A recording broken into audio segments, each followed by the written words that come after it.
So I'm going to answer a question that I get asked a lot, and that's how do I balance figure skating with a demanding job like being an attorney?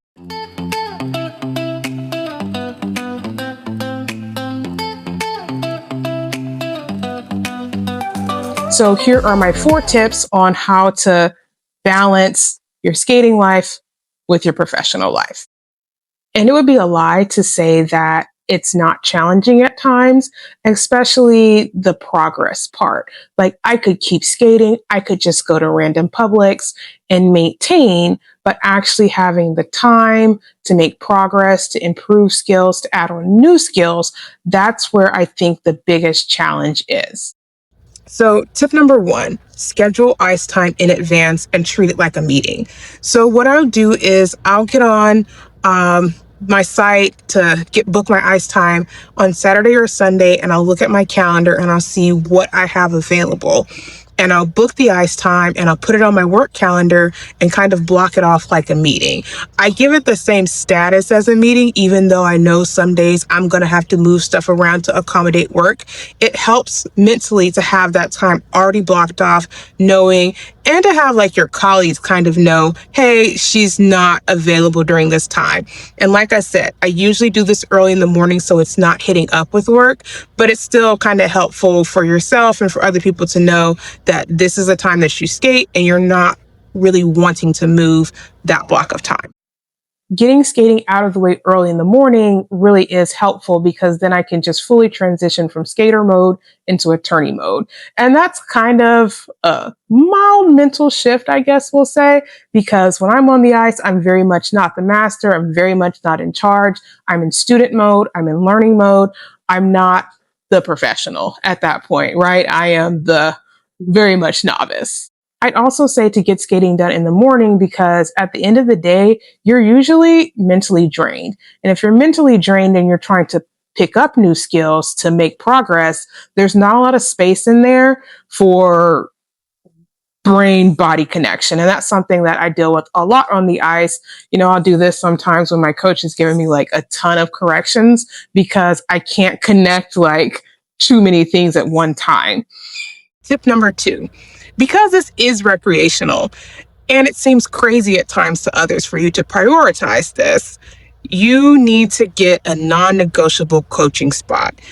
And for me, that means I get coaching once a week. That might be different for others. So for a while, I was getting coaching once a month, and then I kind of upped it to every other week, and now I do it on a weekly basis. But if all your schedule can accommodate is once a month, get that time slot and keep it booked. Changing it constantly, which is something that I did at the beginning, did not really help me progress. It kind of had me stagnant or stuck because it was like, well, what did we work on at the last session? Like, what do we need to do to get you moving forward? It just wasn't ideal. Also, when I kept moving it mentally, I was like, oh, well, if something more important comes up or something with work comes up, then I'll just move this. This is a thing that can be moved.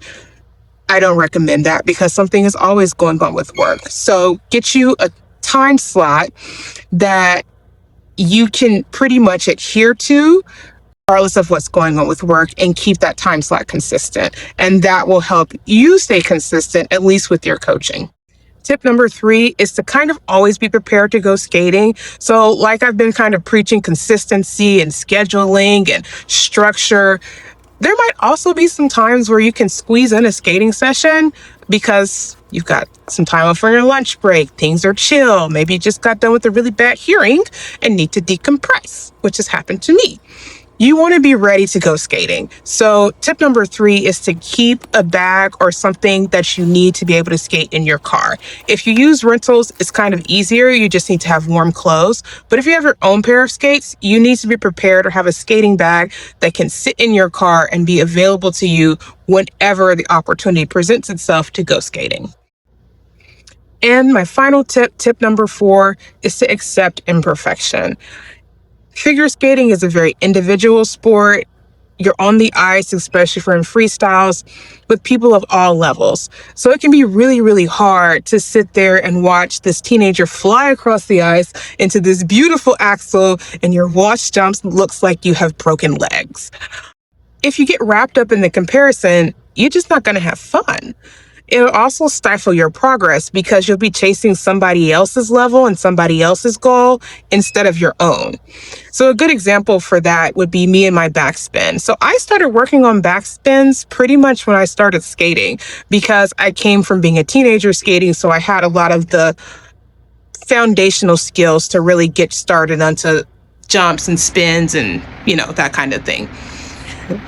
Backspins, though, when I started them, abysmal. They looked awful. I felt off balance. I always felt like I was going to careen down and hit the ice. And I remember when I started skating right after COVID, I started with another little girl and I watched her and she got those backspins so fast. It was ridiculous. It drove me crazy. I'm like, how is she still standing upright doing that spin like that? And I'm still stuck on my blade and I can't without having to fall over. So comparison is a thief of joy. Backspins were just harder for me and I had to accept that and I had to keep working on them, keep training them. It took me about 3 years to get one, but it is what it is. But that said, don't compare yourself to others, accept your pace, and don't chase perfection. Perfection is not a thing in ice skating.